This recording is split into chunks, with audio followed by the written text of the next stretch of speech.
La mise en place du projet Foot Academy est en cours. Romivos Sanjianarsou, directeur des relations publiques et mécénat au sein de l'entreprise Filatex, parle d'un projet très ambitieux.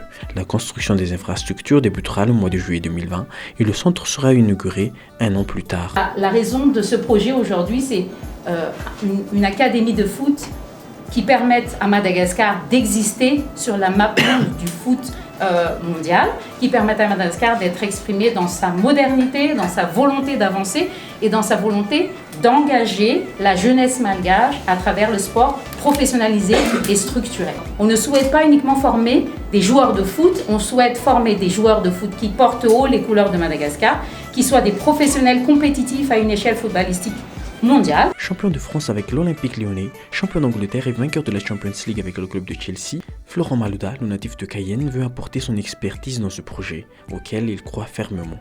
Étant passé lui aussi par des académies de foot, Florent Malouda assure qu'il peut faire beaucoup de choses pour le football malgache. En fait, mon apport sera une expertise par rapport à mon expérience de joueur, mon expérience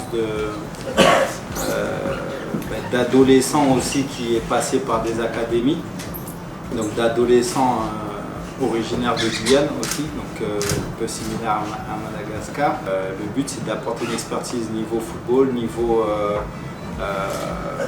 qualitatif et aussi sur la vision, sur comment faire en sorte que ce soit un projet périn, donc pas seulement sur la structure, le building, mais comment former les gens et leur donner une direction par rapport à un projet académique, donc par rapport à un savoir-faire et à un vécu que j'ai, un vécu personnel, un vécu professionnel.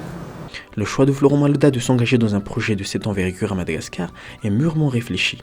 J'ai choisi de m'engager dans un projet de Foot Academy à Madagascar parce que j'ai la garantie que cela va aboutir. Je suis sûr que l'on peut faire quelque chose de bien, lance l'ambassadeur de l'UEFA. On va dire par rapport à Madagascar, ce qui m'a convaincu de relever le challenge, c'est la discussion avec Asnan et la garantie qui pouvait régler les problématiques au niveau local, parce que je suis convaincu qu'on ne peut pas importer des idées et les réaliser si on n'a pas un véritable relais crédible au niveau local. Je l'ai expérimenté moi-même avec mes projets et ma fondation en Guyane. Bien qu'en étant originaire de là-bas, en n'ayant pas suffisamment de relais, j'ai rencontré beaucoup d'obstacles. Donc on va dire, dans nos discussions, c'est ce que j'ai évoqué. Et c'est ce qui a fait qu'on a préparé ma venue, on a déjà beaucoup avancé sur le projet. Et par rapport à ma formation avec l'UEFA,